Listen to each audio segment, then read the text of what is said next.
You Happy here. go ahead. I'm really happy here because for the first time in several days, we actually have some sunshine here in East Coast of the United States. So I feel that sun coming in. I'm like, ah, it's awesome. That's so Happy here. nice. Go ahead. I'm really. All right. That was weird. I just heard myself Now like, that's oh. because I That's YouTube. sorry Okay, the gotcha, stream gotcha. started, so I apologize. That's all good. But yeah, welcome everybody. Today we had planned to talk about how to create WebM files. And actually, Randall and I had a chance to get together and go through this behind the scenes, like a one-on-one session going through it the other day, because he was the one who originally asked me how to do it. And I think quite a few people in Ecamm maybe have created content on how to do it, but it's just such an important feature to have. Welcome, everybody. Hello, Geraldine and Dick and Randall and Darren. So happy to see you. Geraldine, is this your first time here? Oh, you're muted though. It's my second or third. It's been a little while though. Okay, so we haven't seen you. Welcome back. Happy to see you back here today. But maybe you haven't been on camera when you were here before? Yes, I was. You were? Okay. Well, then we'll just call it. I turned 48 and now I'm forgetting things. So, but anyway, welcome back. Welcome back. And so, our goal today is to have each of you walking out of here knowing exactly how to create a WebM file, what it is, and why we need them. And also, we opened it up to anybody who wanted to share and contribute any graphics, like a graphic potluck party, so to speak. So, I'll start with what is a WebM file, first of all? What does it do? What does it give us?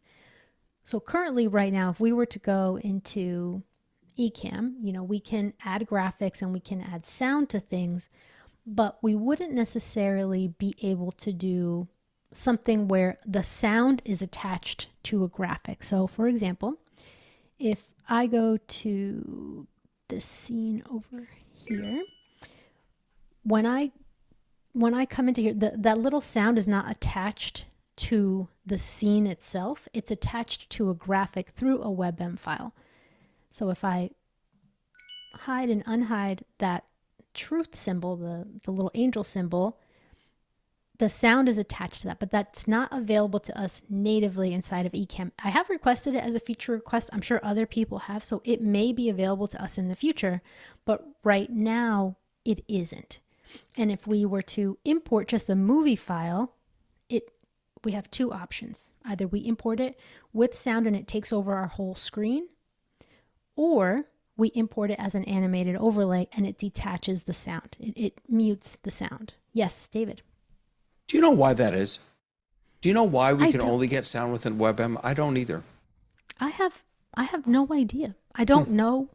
I I wonder if it's just a know. technical limitation or something. I don't know. Yeah, it's an odd thing because I know I wanted to be able to do this in my class. I wanted to be able to. I'm on a scene.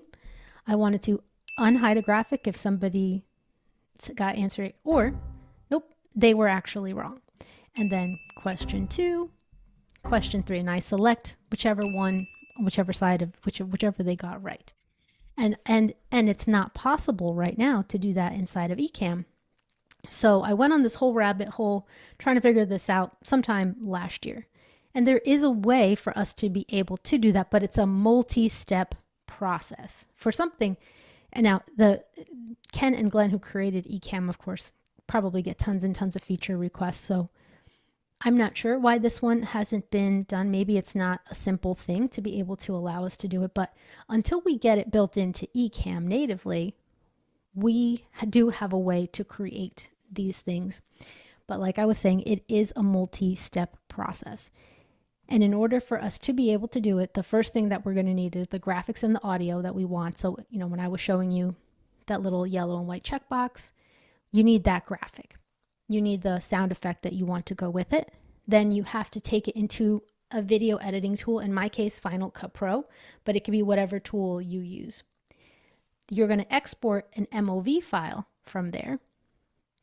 Then you have to go to another tool called Shutter Encoder to convert it from MOV to a WebM file.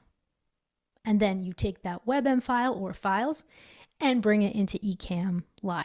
So that's the big picture way to go about this. Get the graphics and the audio, export it to go into Final Cut Pro, attach those two things together, export it as an MOV, send it to Shutter Encoder to then export it as a WebM to bring it into Ecamm Live. So I will show you all of those steps, but feel free to, and hello Trudy, just want to say hi. I know you came in a little bit ago.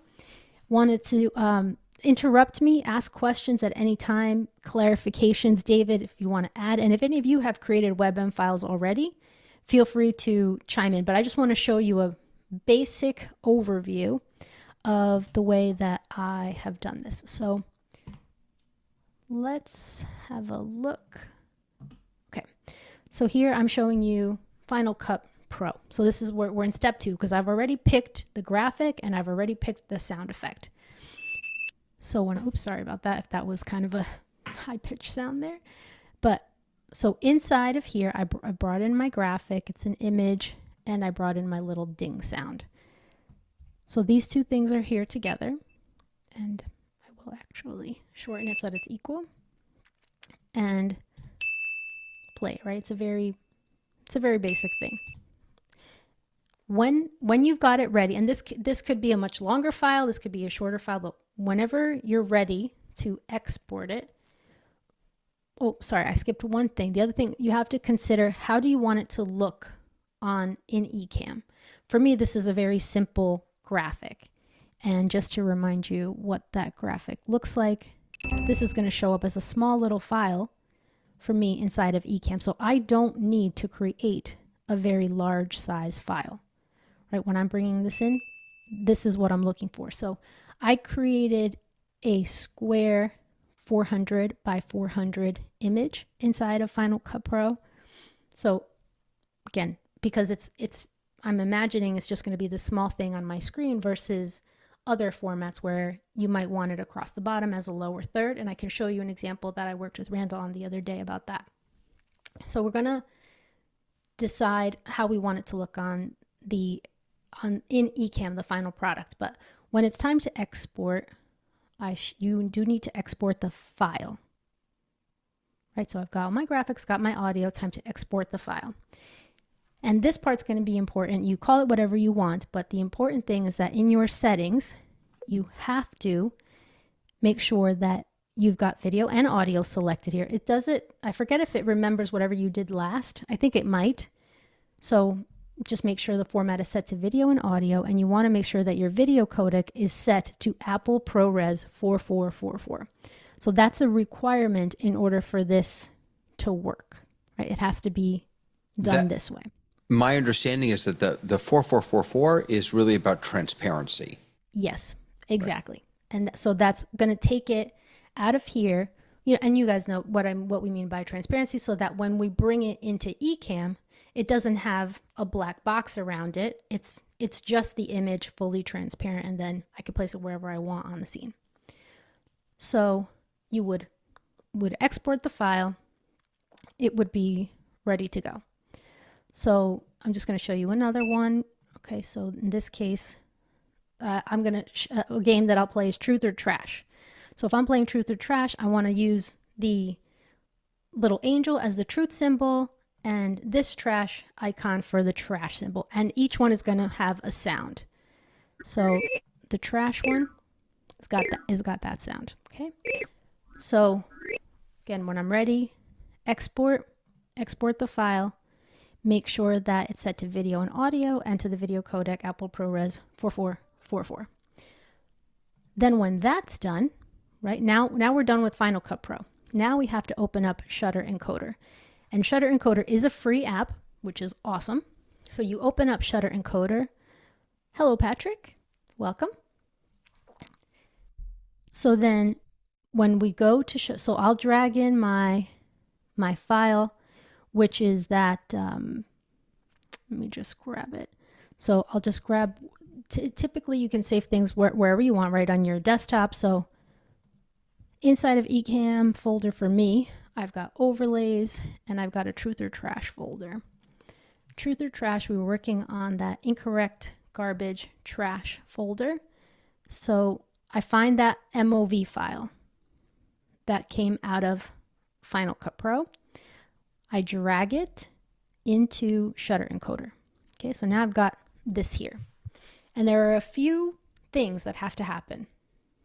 When you're here, step one is to drag in the file. Step 2, in this option, you have to choose VPN 9 under the function. So this is the next step in here. Hello, Kylie, welcome. So you choose under function, you choose VPN 9, and then under this next drop-down menu for the what we want to convert it to, this is where you would choose the WebM file type. Okay, so VPN 9 and WebM are selected. The other thing that has to happen is you got to come over here to Advanced Features, and you have to make sure Enable Alpha Channel. Alexa, turn off Studio Outlet. Oh, hello, Ed. And so then you have to make sure you enable Alpha Channel. And again, this is to ensure that that WebM file will be transparent. And it's going to come into Ecamm fully transparent. So these are the requirements. And again, when you come into Shutter Encoder, you got this whole big long thing and it's like, what do I choose? All you got to remember, VPN 9, make sure it's set to WebM, and then go to Advanced Features and make sure that Enable Alpha Channel is selected. Then you click Start Function. It's going to ask me, do I want to override this file? Because I already have it there, but just so you know what would happen. In this case, I'm just going to hit cancel. But once it's finished, it's going to create this WebM file that you see here. Right, it says incorrect garbage trash is what I named it, .webm. So then I take that file and then I drag it. I'm going to switch windows here so I can show you in live demo mode. Okay, so then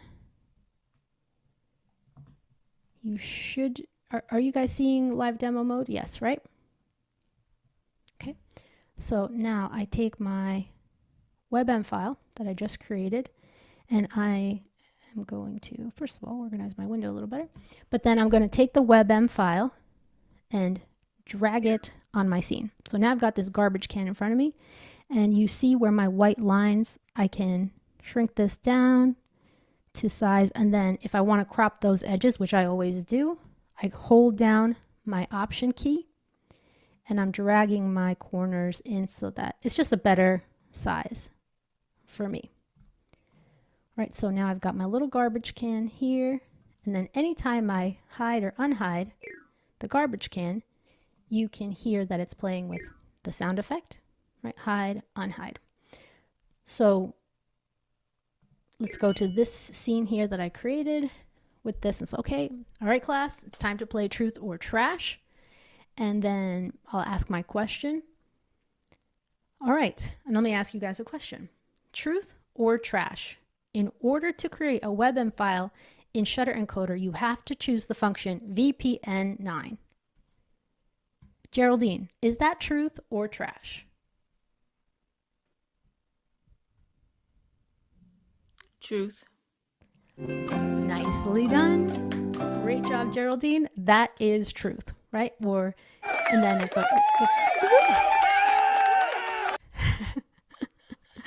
love all the enthusiasm. Thank you, David. And so this is how the whole process works from start to finish. And then Randall, if I can put you on the spot, were you able to import the WebM file on your end? Actually, I haven't had time to. I'm getting ready for a 2-day training I'm teaching. So okay, I've had to lay Ecamm stuff aside till next week. No problem at all. But I do have it and I'm excited to use it. I'm going to use it in my class next week. Fantastic. Fantastic. So I'll show you one that Randall and I worked on the other day, which is not going to work because I moved the file. So give me a second, but that's another thing I always forget. If you move the assets anywhere in Ecamm, you're in trouble. If you ever move stuff around, you're in trouble. So I was trying to show you this file, but I can't because I moved it. So let me get the crowd cheering file up here. Crowd cheering WebM file. Okay, I'm gonna drag it. Okay, so now you should see this crowd cheering file coming in, and I use Envato Elements. I have an account with Envato Elements, so I found a green screen video, brought that into Final Cut with the sound effect too, the crowd cheering sound effect, went through all of the steps that I showed you. So I want to just remind you what those are. You get your graphics and your audio, you bring it into your video editor tool. In my case, it's Final Cut Pro. As an MOV file, you make sure that you send it as an Apple ProRes 444 in the video codec, that you have audio and video on. Export that MOV file, bring that MOV file into Shutter Encoder. In Shutter Encoder, choose VP9 as the function and then WebM as the output type. Go to the advanced features and make sure that you have enabled alpha channel. That will export the WebM file that you then bring into Ecamm. So that's how to create your own WebM file so that you can do these kinds of things, like when you show a graphic, it comes with sound, which again is not currently available to us through Ecamm natively. Alrighty, so that is That seems so complicated. Listen, this is why I It is what it is. show each other. Right. Yeah, it is what it is. It's just it's frustrating. I mean, what my default would have been, I don't really do a lot of this stuff, but would have been honestly to have a sound effect in Ecamm and a silent video overlay, and then just put them together in a Stream Deck button. I think that's probably what I would have done. Yes, that is, and so that is another way, and you can use your Stream Deck to do this. Another alternative is you can assign shortcut keys, hotcut keys inside of Ecamm to the same key to multiple things. For me personally, when I'm teaching, I want to do one thing. I've got so much on my mind. I want to be able to just hide, unhide that graphic, hide, unhide that graphic. There are multiple ways to achieve this, but I wanted to show you, in case you want to make your own WebM files, these are the steps. But you're absolutely right, David. It is kind of a pain and a very long workaround. Okay, and then let's see. We have a comment from Kylie. Kylie's saying, good morning. Hey, hello from Australia. Wow, I know that it's so hard to coordinate times for our friends in Australia, but I'm glad that you're able to be here. Let's see. You've had Ecamm for months, but found it so complicated when trying to set up that you gave up. Thought I'd come and take a look at the session, but as soon as you said, don't move files, you won't be able to find them. I don't thought, give up. This is going to be hard. Don't give up. Absolutely. Don't give up. And you actually have joined Ecamm at a great time. I mean, I know it's been months, of course, but first of all, it takes time. However, there's so much support. I mean, on ENN last night, Anna and Fulgens announced a brand new free course that you can sign up for called Block by Block. And they're going to take you through, it's an asynchronous course, so you don't have to come live. Doesn't matter what time it is, where you are. You can navigate through the building blocks. You know, Anna and Fulgens have a show on Wednesdays called, although it might be Thursday for you, but it's called Building Blocks. And so for all of you guys, sign up for Block by Block course, and you can navigate it through at your own pace. Go through it at your own pace, but that will definitely help. And definitely coming, Kylie, every month what we do is we pick a theme. We pick something that we focus on. You know, today was the WebM files and a graphic exchange. So I know they announced it on ENN last night. I'm going to grab the link from my email because I signed up for it myself. So let me just look up Block by Block to see if I got a confirmation. While she's looking that up, tell us a little bit about what you found, Kylie, that was challenging. I mean, that's why we're all here, because we've all found things challenging and want to help each other out. If I'm to be totally honest, it's that usually I just hand things over to my team and I say, you figure it out, and then you show me what I need to know. But I can't do that. I'm the only one that does all the, like, my whole business is on Zoom. So I just want to, I've watched Ecamm for so long. Um, I bought it 3 years ago and had it for a year and never used it because I found it hard. So then I cancelled all of that. And then I thought, okay, I'm just going to bite the bullet and get it again. But again, the same thing happened. I just opened it up and went, shit, that's really tricky. So because I can't get one of my team to sort it for me, then I'm just in a world of pain. Okay, so Kylie, can I offer a couple thoughts? Please do. Okay, first of all, and let me pop it in the chat for you. Since you live in Zoom, you should learn about the Zoom Test Kitchen, which I run. We meet every again, this is American time. We meet every Friday from 3 to 5, and we bang on Zoom and we figure it out, and we just dive as deep as you possibly can dive into Zoom. We have connections to real higher ups in the Zoom org, so we get early betas, early testing. Like it's a great place if you're a Zoomie. For Ecamm, here's what I would suggest. 2 things. First of all, Ecamm is only as complicated as you need it to be. What I would do first is close every panel. Like, just get rid of all of the panels and just find your camera on screen and just start from there. And then slowly but surely, you add one little thing, one new feature. If you try and have every panel open and do everything all at the same time, it's going to be I'm with you. It is totally overwhelming. And the other thing that I would say is find someone here, and I'm happy to volunteer myself, but anybody here could probably do it, to sit with you and just walk you through it. Like, we'll do it. No charge. We're happy. Well, I don't want to speak for anyone else. Like, we're just happy to help you. Oh, thank you so much. I'm heading tomorrow to America for Social Media Marketing World. And 2 years ago, I was there and I met the guys from Ecamm. And I had good chats with them there, and they're like, it's just not that hard. Get into the groups, blah, blah, blah. But I just couldn't find them. And so this time, when I got my onboarding emails and everything, I can't even find links of where to find like your first basic tutorial. So I just feel very, very lost. So David, saying that you or anyone would just walk me through would be magic. So, Thank you. I just put a bunch of links in there for you. So the first, I think it's ecamm.com/community. I'm not sure about that. ecamm.com/community. Is that it? Yes. So ecamm.com/community is where is sort of the hub for everything Ecamm that you could need help with. So the Discord link is to Discord is there. The link to Facebook is there. The link to the YouTube is there. And then underneath that, there's a whole bunch of videos. All the classes are there available for you. Like, there's just tons of stuff there. The Zoom Test Kitchen I sent you also, and then that's my personal link to schedule time with me. Go ahead and find a time and let's sit together. We can certainly do some of this work here live with everyone, but you're not alone. We got you.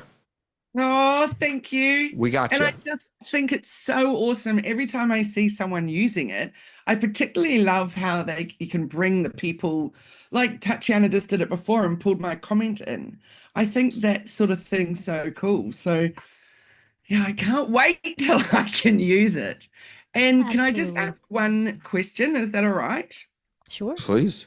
So each Monday I go live for this podcast, and that I do with a colleague. And so we use Switchboard so that we can go live in like 5 different Facebook places, LinkedIn, YouTube, etc.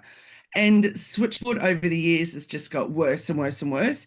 And now often we have to stop, restart because they just keep getting error messages and support don't get back to us. And it's just really challenging. So after the last one before, I said, never again. We're not using it. I'll be so proficient and awesome in Ecamm. But alas, Monday came around this week and we had to go back to Switchboard. It all failed and I still wasn't nailing Ecamm. So will Ecamm do pretty much that when I've got it sorted and I'll be able to live stream out to places? Yes, and.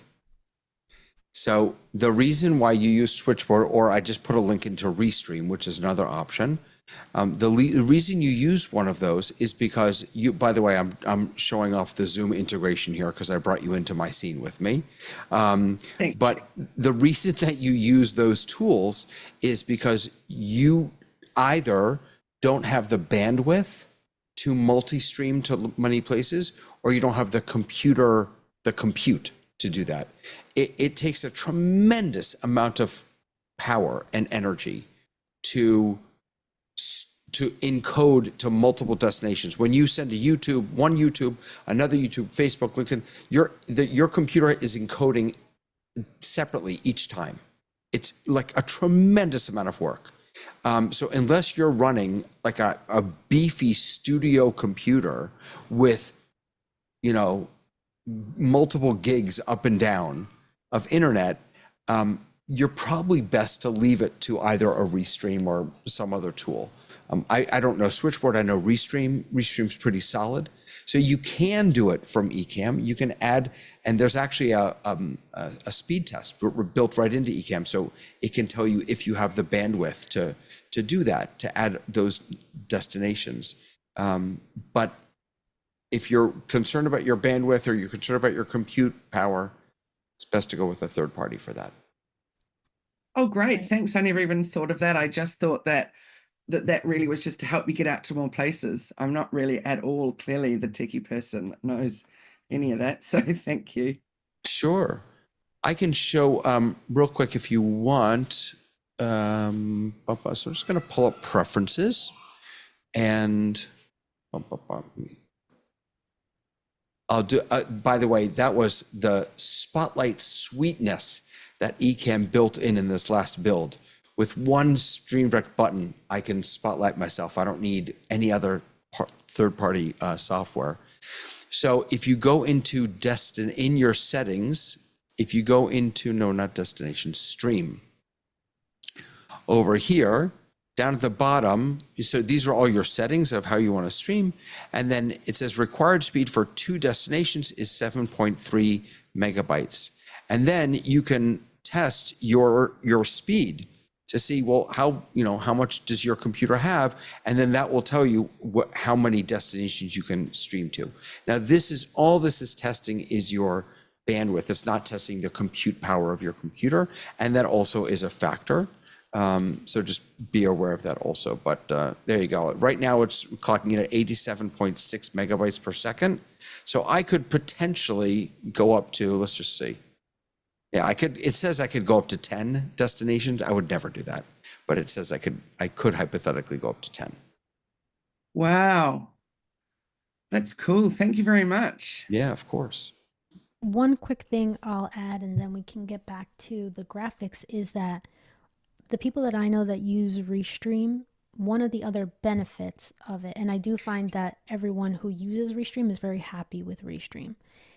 One of the other things is, for example, if you go live to LinkedIn right now, we can't bring in the comments through Ecamm because LinkedIn does not yet allow that. But with Restream, you get all of your comments in one place rather than having to have an eye on Ecamm that will include YouTube and Facebook, but then LinkedIn is separate over here. So I know that's another reason why having a feature, and of course it costs money for the memberships to use Restream, but I know that's another reason that people use it.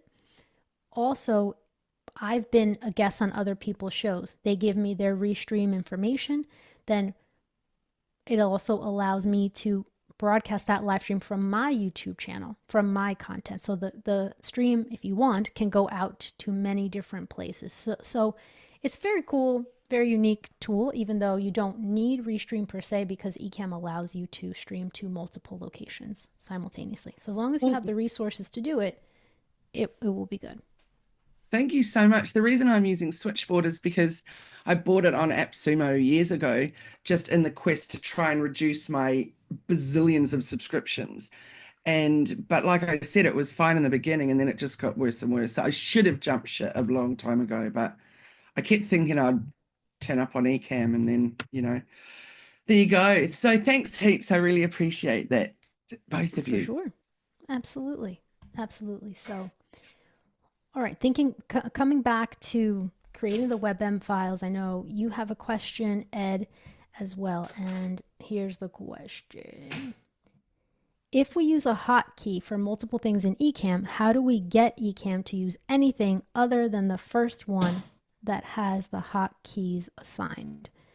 Well, Ed, you want to, I'm not sure that I think I understand, but can you just say a little bit more? Like, let's say we assigned the slash key to something, right? Yeah, I got the M1, I'm in the M4 Mac Mini, and it's not all set up. I don't know if you can hear me today. I'm on my laptop. Congratulations. That's Oh my exciting. God. It's overwhelming, but amazing. So I've had the same hotkey for a couple of items, but if it's the letter K, for example, it goes to the first K. How do I get it to go to something else that might have a K as well? Okay, let's live demo mode me over here. And so, all right, we've got, let's assign a hotkey of slash to that and also to the 9-minute countdown. Can I just, if you do you have a Stream Deck? Are you using Stream Deck yet or no? Because you don't need to do that. Just don't assign hotkeys. Okay, right. I do have the Stream Deck, but I find sometimes it's a hotkey is convenient for some reason. Okay, sorry. So if you want a hotkey, so Tatiana can show you the hotkey thing. But if you're using a Stream Deck, you don't need hotkeys. You just choose the overlays from the dropdown. Sorry. Right. Okay, that's a different scene, but let's see. So here, I'm gonna unhide these things, and I've got, these two things assigned to the slash key. I see what you mean. So I've got the slash assigned to incorrect garbage and the 9-minute countdown. But when I click the slash key, only the 9-minute countdown is working. Right. In terms of it turning on and off. So Do you think that might be connected to where it is in the hierarchy of the overlays? That's really interesting. Let's see, I'm going to switch it. Yes, it's whichever one is on top. Oh, how So- interesting. No, wait a second. It's whichever one is not on top. It's whichever one is second. So let me just try it and add a third one. And then I want to know it's doing 850. Let me assign the hotkey of that. Okay, it's whichever one is not on top, but on the lowest order. And it only So it really can't be used for multiple items. No, Not hotkeys, which one of the moderators, when I put it in Discord, had told me, and I remember my comment being like, oh, I didn't know I could assign multiple hotkeys. And I can see that I can assign it to multiple hotkeys, but it is not working. Now, I wonder if I have to put it in a folder. So let's try putting these. That's interesting. And you assign a hotkey to the folder, but I bet you if you assign a hotkey to the folder, then it'll just turn all of them on or off, right? So let me delete the hotkey from.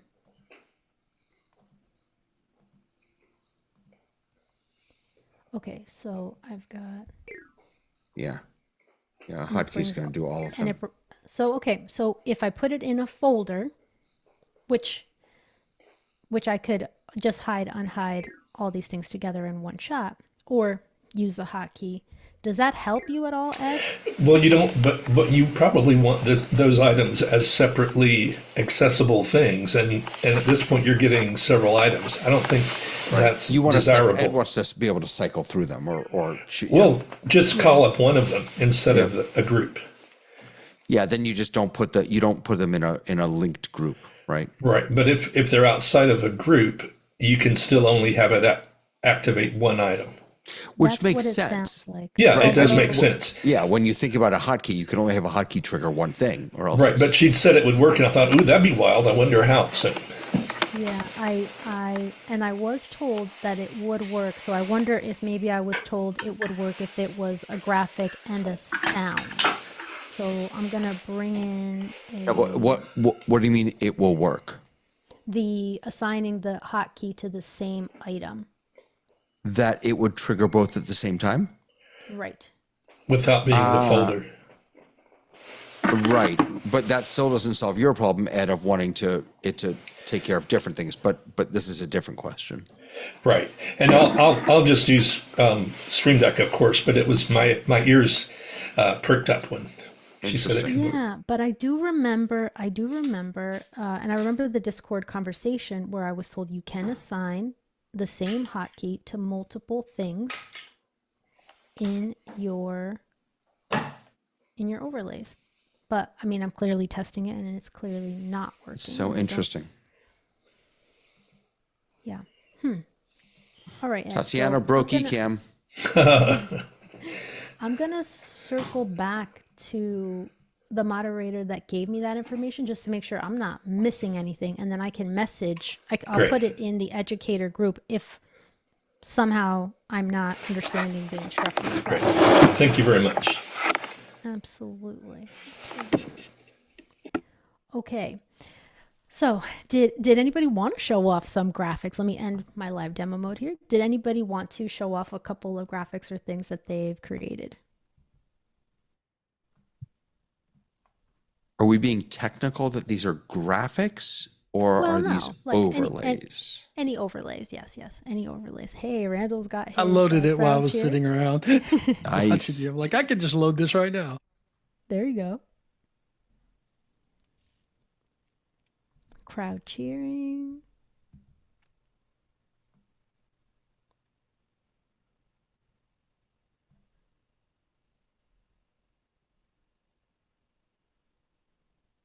And I will share with you just quick raise of hands. Is anybody interested in having the little yellow check marks and blue and white yes and no's for free? Like just for me to share those with you? Okay, great. All right, so I'll make sure I put it. I'm gonna drop the files in the chat. The other benefit of WebM files is that they seem to be quite small, and then you guys can just drop them right in. So I'll share those with you. Would anybody like the truth and trash? The angel and the garbage can too, to play truth or trash and then correct and incorrect. Thumbs up if We you like yes, free thumbs down stuff. if no. We like free stuff. Good. Okay. By the way, for what it's worth, some of the best overlays are from, I think, are from Live Streaming Pros. You know, They do have some great ones. Yeah. You know, these 3D guys that pop up, and they're just fantastic. Yep, I bought those too. Yeah. I bought all the animated emojis. I don't use fun. this stuff a lot, but I mean, these are they're beautifully done. Yeah. I think it's Paul Dixon is the Yeah, graphic designer for yep. Live Streaming Pros. He does really nice work. Yep, absolutely. I mean, I'll share just real quick. So this is not a pretty one, but it's a helpful one. As soon as I can find it.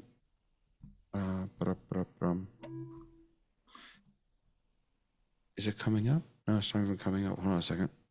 Maybe I don't have it anymore. Do I not have it? Sorry. It's called a Fenwick framer. Maybe I don't have it here anymore. That's crazy. It's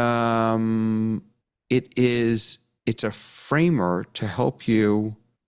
Oh, here it is. I'm sorry. Just pressing the wrong button. So this is a Fenwick. It's called a Fenwick framer because a friend of mine whose last name is Fenwick made it. But basically, it's the same process that Tatiana used to do a transparent background is what happened here.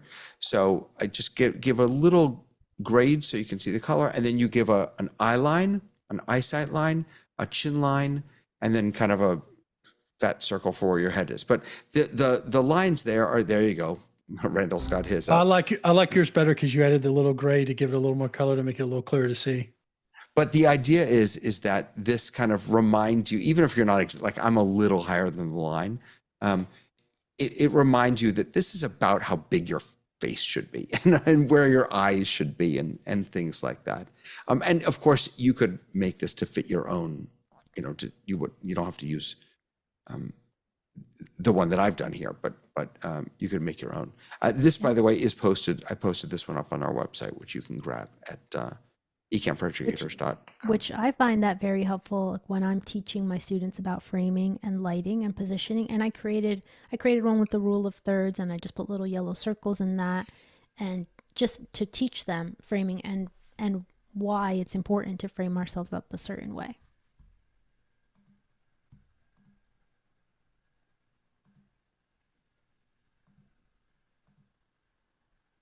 Okay, I am going to drop these files in the chat. So once I do that, if you guys can just confirm that you're able to see them. So I've got a check, an angel, a garbage can, and a wrong WebM file. Can I ask a question while you're doing that? How many of you use, like Darren has it up now and Tati has it up now? How many of you, not when you're presenting, not when you're just in a meeting, but not when you're presenting, but when you're just in a meeting, how many of you use a frame around you as opposed to just what I have here, which is just blank? I'm just curious. I use both. You do? Yeah, in my classes, I use both. So, or if I'm doing a presentation, I'll use a frame early on. And then as we get in the presentation, I just use the main camera like what you have up. I don't have anything else around. Okay. Yeah, I use them both. I like the frame because, among other things, when you use the Ecamm for Zoom integration, you're already separating yourself from the pack. I like the kind of 3D effect as well, and it's also helpful if I have other overlays that I'm showing to separate from the background with the camera on top. I just like it, and I kind of play around with the borders sometimes. This is a stack. One's not moving, but sometimes I'll do the grid, the motion. But I got to be careful about the motion because I don't want to make people nauseous there. And sometimes I have the slow moving background. But I just like the way it pops. Mm-hmm. It's interesting. I used to have a moving background, and then someone told me, number one, it can be a little distracting.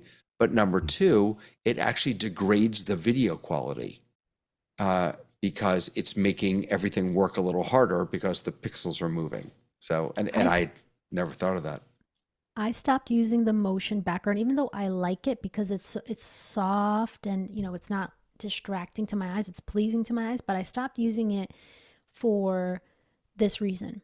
If I'm going to repurpose that recording for anything and I cut things out, then it makes it look choppy if you switch from one scene to the other because the motion is not in the exact same spot. So I went to static ones, but I like to use them because it just reinforces the brand and the colors and the vibe. But if I'm ever going to be on anybody else's show, I have a completely plain one that I use. So I'll go just to this one so that their graphics, their scenes, their colors and everything will be what I use. That's actually a really, really good point. I was watching the Digital Stage Summit earlier, and Luria was speaking, and when she was speaking, because she was full screen, it looked perfect. As soon as Alec came on and they had a discussion, she still had the frame around and it got cut off at the bottom. And so, yeah, Tatiana's absolutely right. When you're on someone else's show, just send them a clean feed. It's actually, now that you mentioned that, I'm going to make sure I have it's called Me Solo Plane. That's the name of that scene. So I just got to make sure I have that ready for tomorrow when I'm talking to Alec. When he switches, then I can just automatically switch to plane mode. So thank you for that tip. Got that. And then guys, if you could let me know that you're able to, if any of you want to grab just one of the WebM files that I put in the chat, that you can download them and then drag it into Ecamm, make sure it works. I would appreciate it if somebody could just let me know. I'm sure it will be good, but just want to confirm. And then Kylie, you have a question about, is that the same with a Zoom background? Oh, just when you were saying about using the frame or, using what you said, and you said it just kind of takes up more stuff. Is that the same when you just use a digital background as well? Or even like me, how I've just got that portrait, so it's just a little softer background? The background blur? So do you mean, Yeah. is it the same if inside of Zoom itself, if we add a background blur or a virtual background, if it takes Sorry, up no, I more just meant resources? any kind of changing anything, adding a feature or whatever, does that make it take more? I can't remember what you said. It was like use more, slow it down, Resources? or More of our, resources. Yeah. would one, just one virtual background or one thing really take up that much resources, David, that it would cause some kind of a change? I know for sure if we had multiple apps, multiple programs open, that takes a hit on our computer resources. When you say virtual background, what do you mean? Because Ecamm doesn't have virtual backgrounds natively built in. Right. You have to use a green screen. So what are you Right. referring to? Just any kind of feature. For example, Dick with his cool bird and then him inside it. Is that an example of that? I mean, look, it all takes resources. Yeah. It's not Yeah. going to kill your stream. Having a few overlays on certainly won't kill your stream. But if if I start introducing a whole bunch of different overlays and did that even come up? No, that's not coming up. Sorry. I never use these overlays and nothing's coming up. None of my overlays work. Then here we go. Oh, there it is. It was coming up actually. Sorry. If you have a multiple overlays coming up, then yeah, it's going to use some resources. Because again, it's pushing pixels. It's doing work. But to give you an example of what I'm typically doing is I've got Ecamm for Zoom open. So I don't have standalone Zoom open, right? I'm just using Ecamm for Zoom within Ecamm. I'll always have Chrome open because I'm using that in my classes. And right now today, I have Final Cut Pro open because I was demoing that to you. I forgot to close my email, so my email is open. I have Apple Notes open. QuickTime is open. And I have a Shutter Encoder open.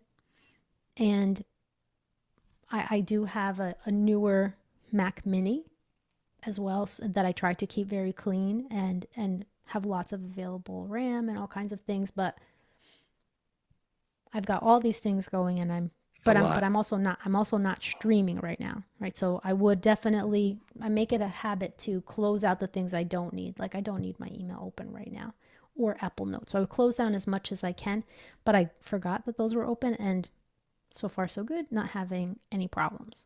And by the way, Chrome is it eats a tremendous amount of memory. Chrome is very memory hungry on your computer. So if you're a Chrome user, I am also, using something like Brave or Arc or something like that will help out because Chrome tends to eat a lot. Yeah, that's a good tip, David, because within Chrome, because I've got different Chrome profiles for different things, like I've got my university one, I've got my Tatiana Teaches one, I've got a personal one. So, and I've got these tabs and folders set up so that I'm in class, I click one tab button and all of these things open up that I need. So, but if it's so heavy on the resources, then switching is a good idea, at least a good experiment for me to try to see. And as long as they're all built on Chromium, you just bring your bookmarks and everything right over with you. I mean, it's one thing which I just discovered this past week. If you do try Arc, which is the browser that I use now, it's kind of the newest guy on the field. You cannot export your all of your data. So just be aware of that. I just discovered that this week. You cannot export your bookmarks, but Brave and all the others you can. Interesting.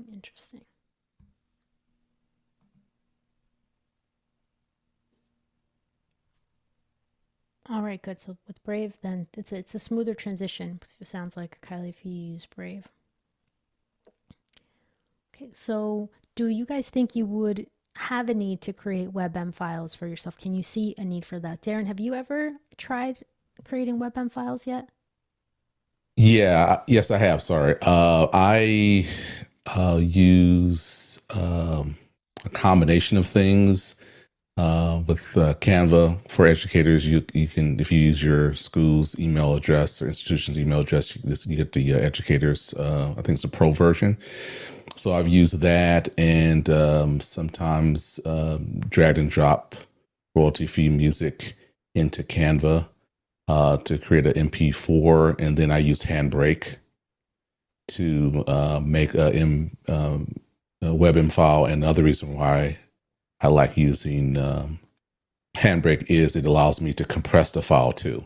So even after it's a WebM, if I can shrink that down 20 to 30%, and it usually doesn't degrade the video or audio quality, that also helps in terms of the loading time and the moving from one overview to overlay to another.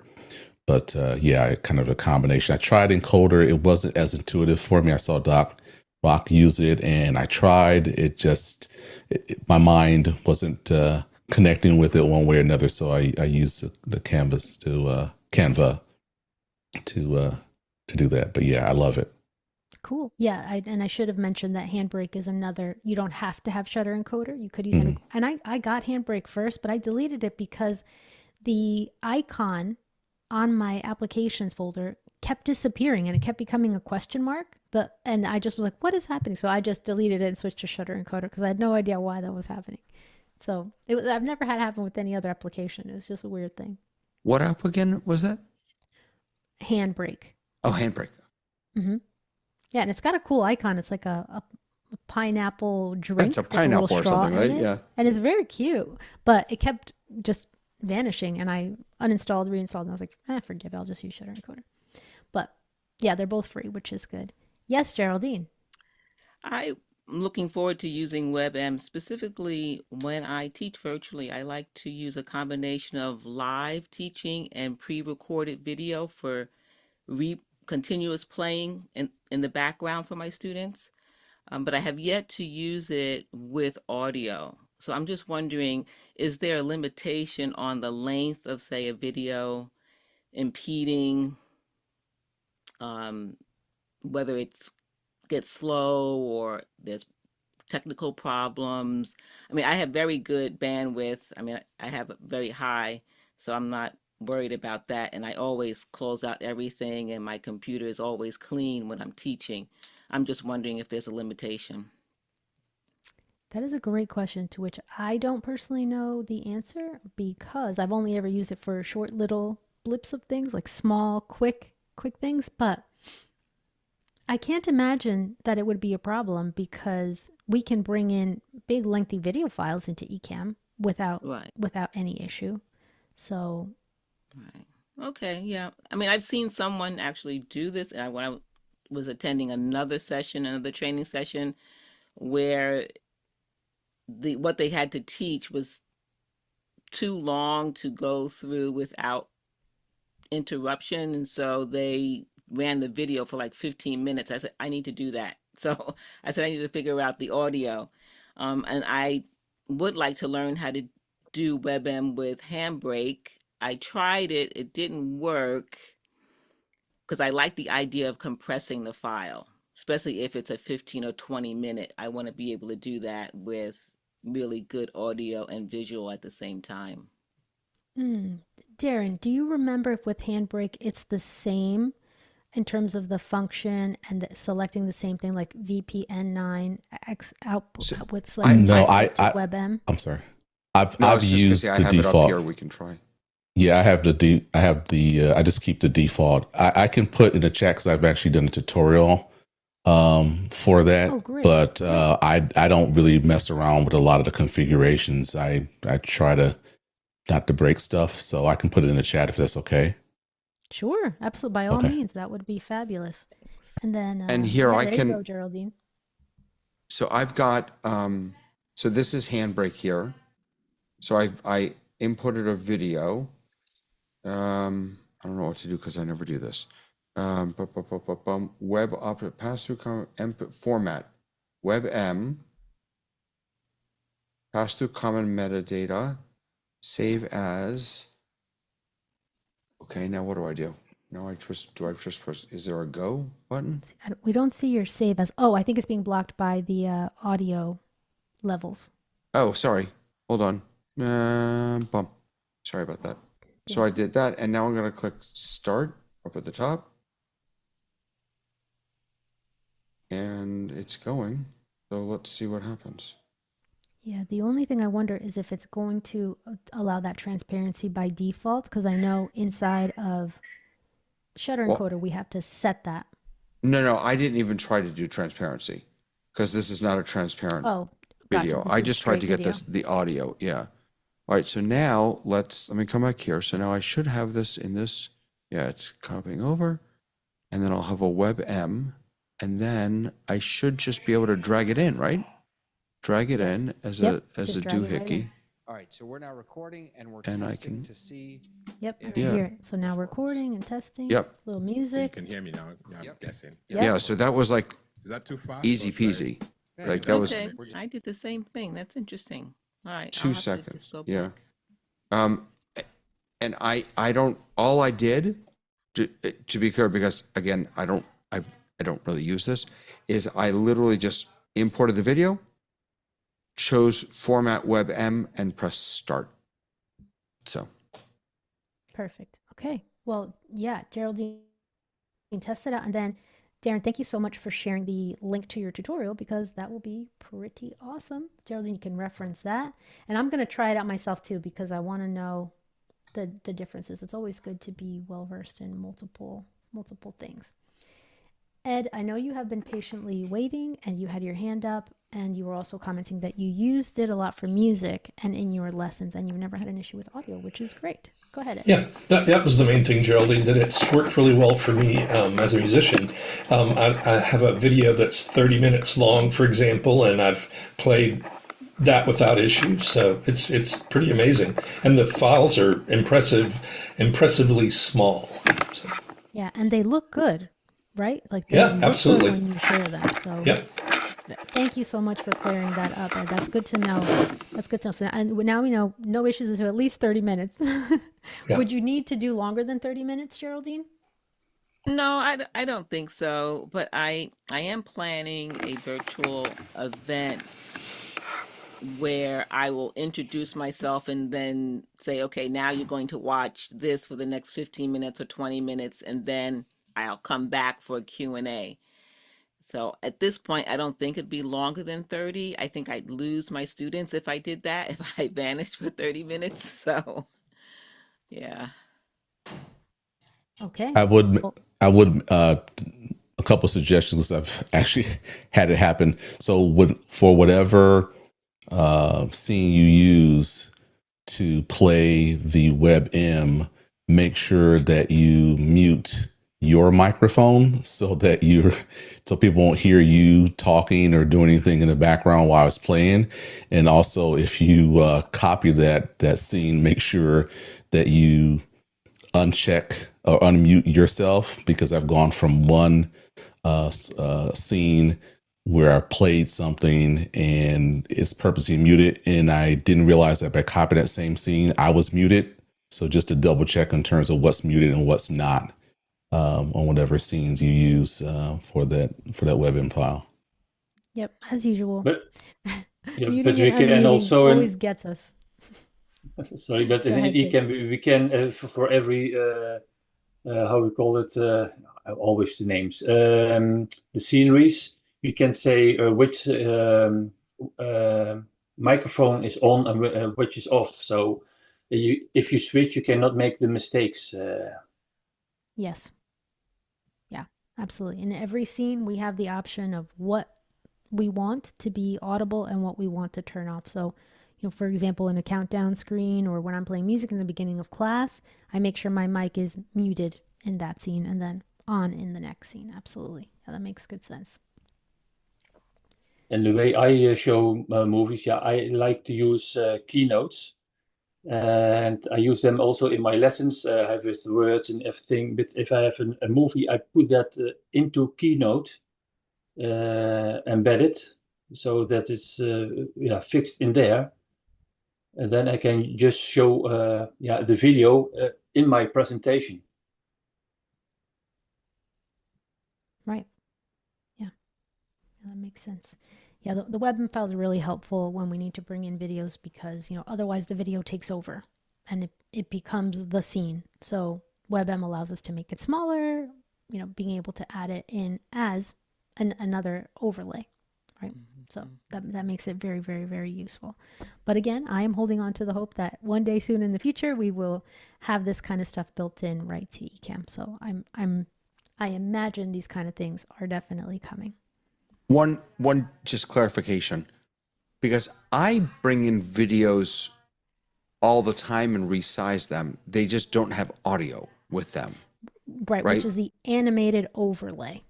So we do have when we bring in a video file, we can bring it in as a video and then it dominates. Right? It takes over the scene. But if we bring it in as an animated overlay, then it comes in and we can change the size of the video, but there is no audio. But the animated overlay is really just a video file without audio. Correct? Essentially, yes. Right. Like this little lower third in the bottom here is right there. It's just a video file that's transparent, but it has no audio, so it's, I think. Yes. That is an animated overlay. Okay. Right. Absolutely. Okay. Well, I hope you guys have some fun creating some graphics, whether you go WebM style or just adding in as different overlays in your scenes. And I always find it very helpful to organize things in my mind, to think of Ecamm as a house and the scenes as a room in a house and the overlays as the items in each room. Furniture. So it just helps me. It's just an analogy that works for my brain. And so it's like scenes are the rooms, overlays are the items that go in the room.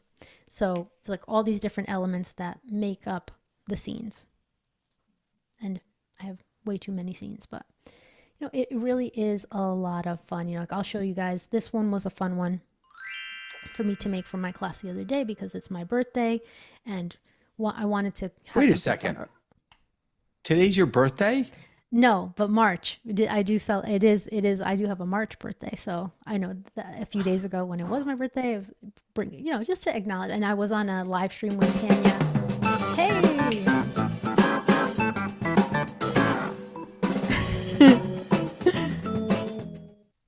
Love it. Exciting. Love it. Thank you, David. Thank I you. take that for my son. My son has his birthday today, so Oh, there you go.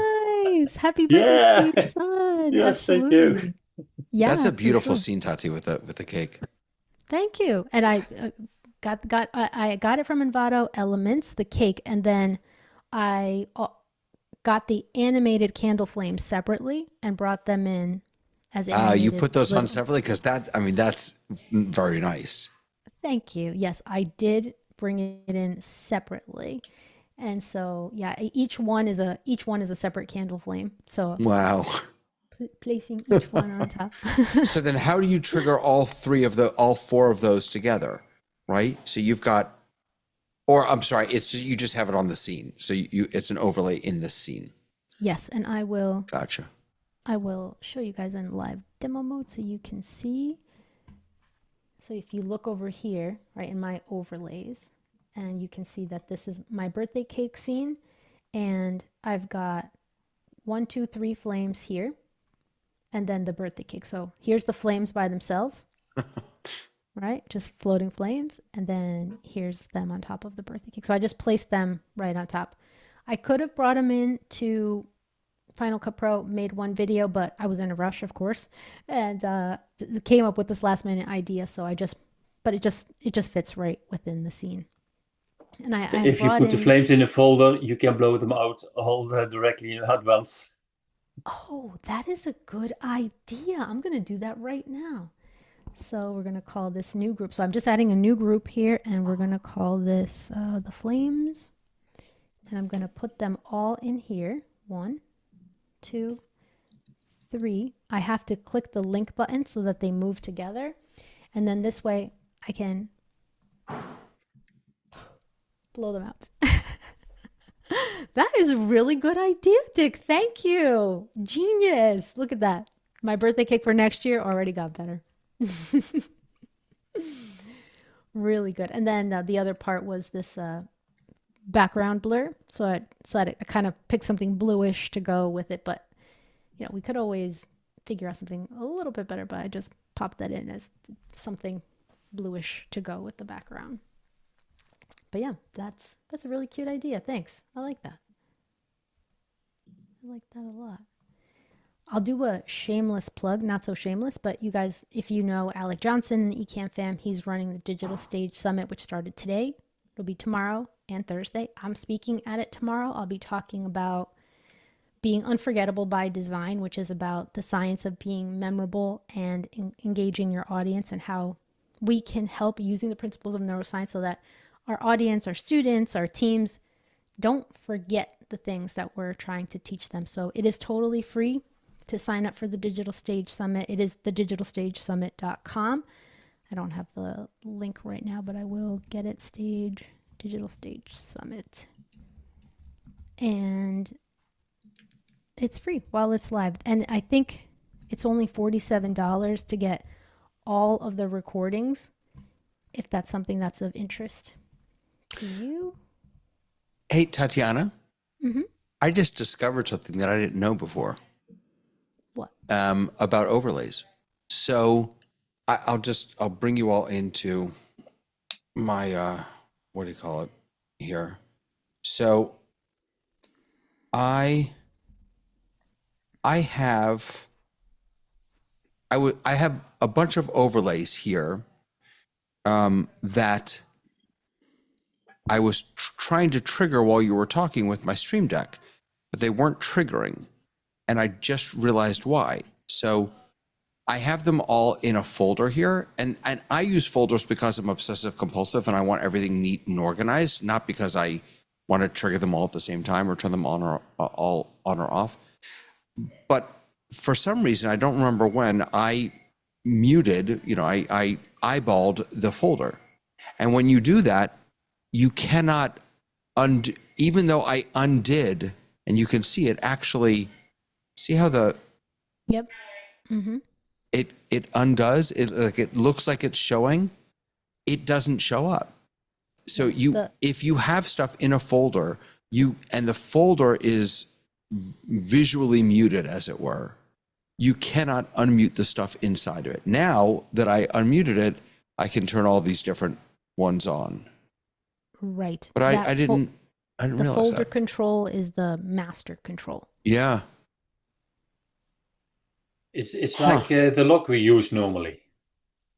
Yeah, a little bit. Yeah. Now I have to look back and figure out like what, because I put everything in folders just to organize it, but I wonder if I have them all turned off. It's really interesting. I didn't realize I was still in live demo mode, guys. Now I'm off of that.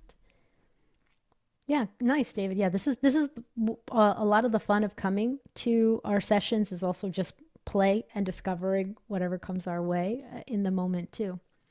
And Geraldine, you were asking, can we convert MOV files? I mean, I mentioned converting MOV files to WebM. Can you also do MP4 files? And Randall already answered in the chat saying, yes, indeed, you can. The one that I brought up before, I believe, was MP4, if I'm not mistaken. Absolutely. Absolutely. And does that not give problems with the ProRes? I know the routine that I follow is from Final Cut Pro, Apple ProRes 4444 to make sure that it's got that transparency feature, but I don't know if the MP4, if that would be a problem with, but transparency might not be a problem. Like that might not matter to you. It could be, and I'm not saying this because I'm 100% certain of this. I'm saying I think that if transparency is an issue, you would have to use the Apple ProRes 4444 video codec to export it, or it might not export with the transparency. The other thing that while I'm thinking of it that I want to mention, that Randall and I did this the other day, is if you have a video file with a green screen and you bring that into Ecamm, you don't have to export it from your video editor without the green screen. You can bring green screen things into Ecamm and then turn on the green screen. I'm trying to remember exactly the correct wording so I don't say the wrong thing. The green screen, what is it, guys? I'm drawing a total blank on what it's called. What's the question? Here we go. I'm gonna find it. So here's this crowd cheering. Applying the green screen effect in Ecamm. It's in the camera effects panel. Yeah, in the blend mode. So if you choose right, in blend your mode. overlay, if you choose blend mode, here I'll show you over here. So if you're if you're in an overlay and you click its properties, if it's got a green screen on it, if you click green screen blend mode, that will take it out. I like bringing it in without having to do that extra step, but that's just, me, one less thing that I need to do when I bring it in. But either way, Ecamm gives us that feature too.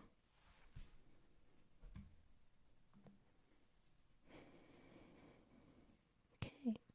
So, any ideas for what we would like to address, think about, discuss next month, which is April already, hanging into spring. So I'll come back to that, get you a chance to think what you might want. Ed, go ahead. I just wondered if I could take a moment and show you something I did with live motion. Definitely. It was based on Martin McKenna is doing some amazing stuff with it, and I'm a pianist and do a lot of writing for solo piano, and I wanted to show people sheet music showing up like a page at a time. And I'll just show you what I did. I can't, because I have the mini, I can't use my virtual camera unless I go away. So here it comes. There. No.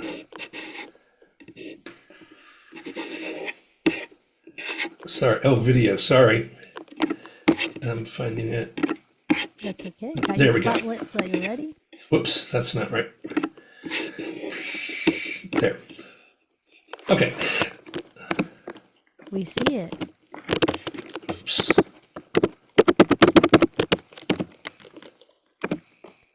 Ah, very nice. So you're able to change as the student needs the next part, you're to switch it. Yes, and let me get my camera back.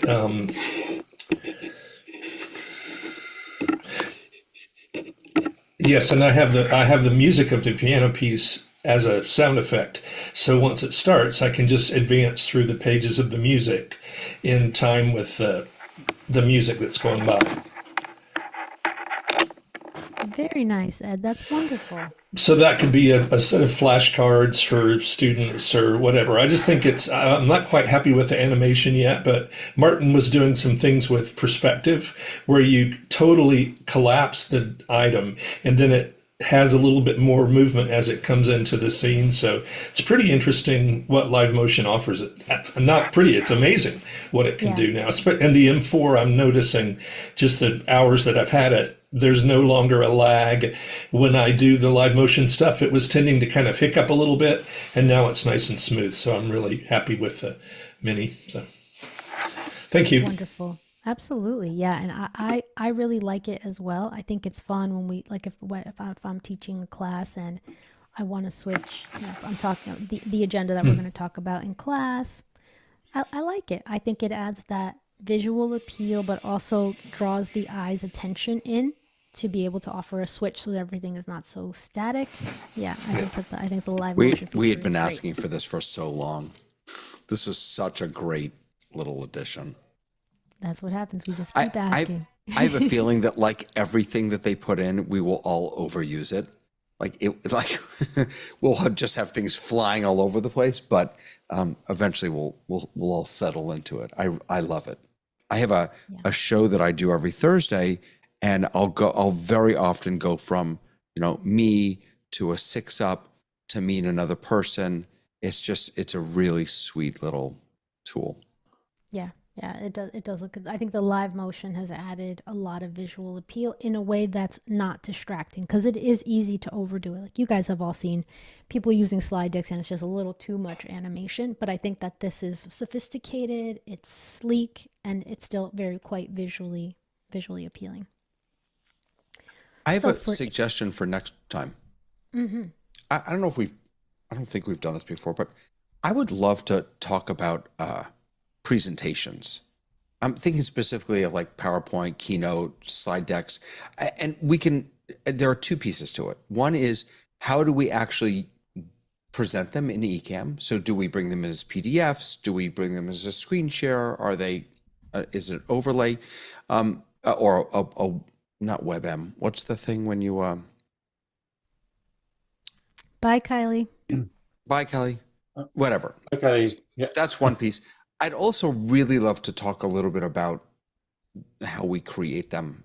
I have found myself sitting through lots of, like, I don't get it. They're still reading their slides. I just, it boggles my mind. It really does. I use always my slides, my keynotes, where it said I can use them. But the nice thing of Ecamm is that I can switch from my keynotes to I use something like notes to write something down like a whiteboard. And then I can also switch to I use Safari, where I have the surrounding for the students. I can switch to that. And then I can go back to my presentation, and in my presentations or my keynotes, everywhere I have only the keynote or the keynote with a little picture of myself in it. And that's because I'm working in an environment they've prepared, and that's working, of course, with Microsoft stuff like PowerPoints. You can put that in. But I use then the virtual cam into that environment, and then I can do everything with Ecamm on the background. So I move my slides, and I can move to where I write down, and that's the only thing I have prepared. So which lesson I have doesn't matter. They are all built up with these blocks, and I can easily switch to it. And when we have just a pause, then I can put in the time. I have prepared 10 minutes, 15 minutes, or half an hour when we have a lunch break.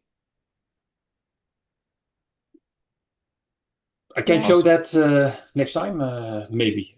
I have to learn how to do that to show it the live stream, but the.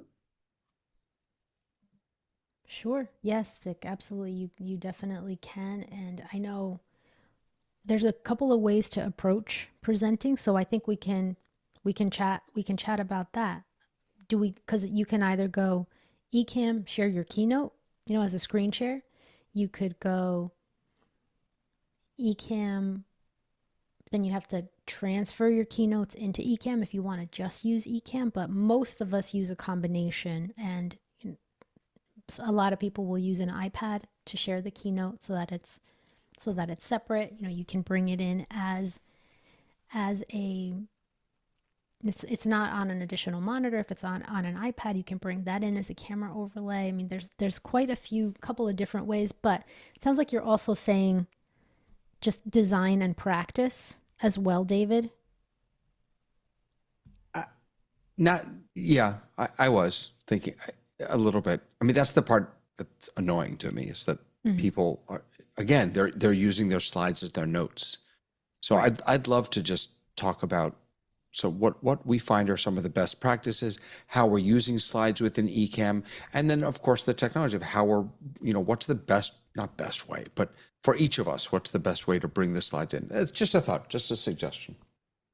Yeah, I mean, that's interesting to me. Not to sway you guys, if David and I don't have to be the only ones making suggestions or offering ideas. But how does that sound to you if we discuss best practices for presenting it? I can also share about PowerPoint Cameo and Keynote Live Video, which I don't know if you guys use that or don't, but I can definitely show that as another option.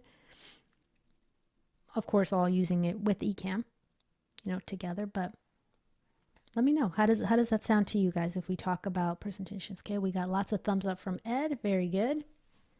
I like it, but I see in my schedule that I have some lessons just before. So I for me it's 10 o'clock in the evening then. So I have from 7 to 10 I have lessons. So I don't know if Okay. I just maybe I pop in later if I. Okay. Well, yeah, you'd be more than welcome to. And of course, you'll have the recording if you want to catch up. And we could always have separate conversations too, if anything, if you want to Yes. talk about anything that Yeah, comes but up. to show how I do use my keynote, I just showed it a little bit already in my screen, but yeah, Mm-hmm. a nice Okay. conversation. Yeah, I saw a good thumbs up item, from, David. Thank you. sure. I saw a thumbs up from Randall too, and then Darren, Geraldine, and Patrick.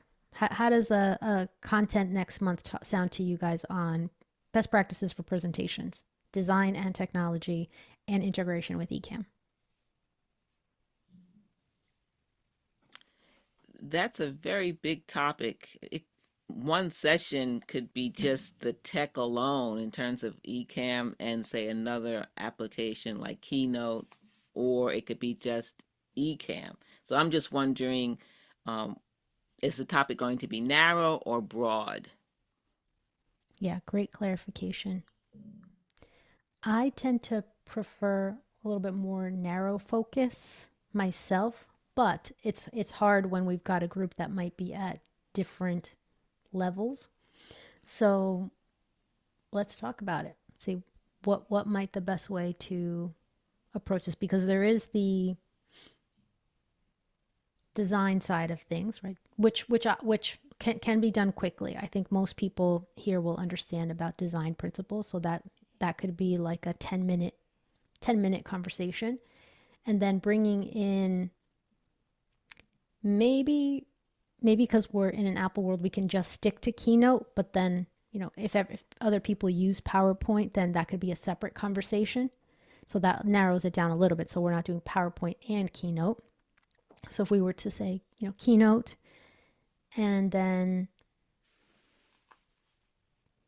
share some tips for the actual tech side of it, right? So we could cover basic design principles, and then integrating it with Ecamm, the tech side of it. So we won't spend too much time on the design piece, but the actual using it within Ecamm would be the focus. So the steps we would take, the different options. Are you running it as a screen share overlay? Are you running it on your iPad? How are you doing it and showing it, and what's possible within Ecamm? And may I also, I think another possibility is to also think about, what are you using slide decks in the traditional sense? And what I mean by that is, or are you doing things like this, where you're bringing things in over, instead of kind of moving to the side and, having a traditional side by side, are you instead using Keynote to bring, I don't know what side I'm on, to bring the stuff in? And so whatever, just questions I have. So that would be covered under design, right? And how that's really the Ecamm question, right? Yeah. But yes, you're right. It's both. All right, it's too big. Fine. I think also that we have to think about what is the use of that keynote. Like me, I have to share it with the students, so I have to make PDFs of it. Yeah, but normally if I do this, when I'm on stage, then I have a keynotes. You cannot make any. Yeah, you can make some PDFs of it, but then it's made slide by slide. But then I have only 4 or 5 slides, but that is completely animated, built up with about, say, 100 till 150 layers. Wow. Yeah, and so and that's complete in movement and building things, etc. So it's we have to look to the purpose. What's then the purpose of your presentation, and will you share it? Will you not share it? And so, Geraldine, I'm actually thinking now, my vote would be forget the design for now. forget that visual appeal, like making the content. Let's focus on presenting the content with Ecamm, with Keynote and Ecamm together. And if in the future we want, we can talk about design principles and how to make things look good with color and contrast and texture and harmony and visual appeal and visual hierarchy and all those things. But for next month, let's just focus on, you've got your Keynote ready to go. What are the options when it comes to presenting it with Ecamm?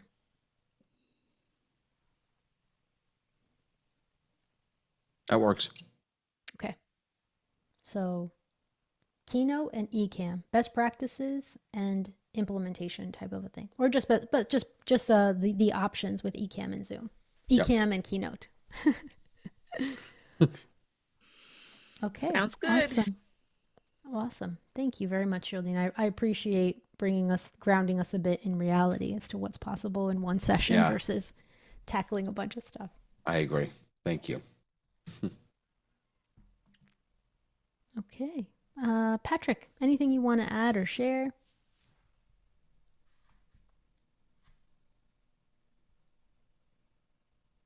No, Randall had to jump off.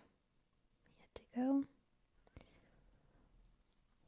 Oh, and if you guys need to head out, we can officially close. And Ed, if you want to stay, I can actually talk to you about what I use for keeping my Mac clean. But everybody else, thank you so much for coming. Appreciate you. Feel free to. I know you do you still have something going on in 3 minutes that you need the space for, David? Me? No, I'm good. You all guys are welcome to stay. Okay. I didn't know if you had I know sometimes you have something else going on. Nope. So appreciate all of you guys coming. Keep coming. It's always the third Tuesday of the month at 4 p.m. Eastern, so the same time today. And it's always just go to ecammforeducators.com and all the information is there, including the link to the YouTube channel to watch the replays. Tons of resources that David has been kind enough to gather on our website. And you're also welcome to share any resources with us. Like Darren, if you'd like, we can add the video link, your YouTube tutorial for Handbrake. We can add that to our resources, David, if you wouldn't mind. That's a great idea. Let me grab that. Yep, so we can add that, and then just keep a growing list of resources, and feel free to reach out to David or myself with any questions. The Discord, the hashtag under educators, and Ecamm's Discord server, also on Facebook, but best to reach me directly. So I don't check Facebook very much. Facebook is like kind of overwhelming to me, but always available to chat with any of you guys as you need to. Hey, can someone send me that? Darren's tutorial, I'll copy it for you into the chat. Sorry, I found it. I'm good. Okay, I put it at the bottom just in case. But yeah, have a beautiful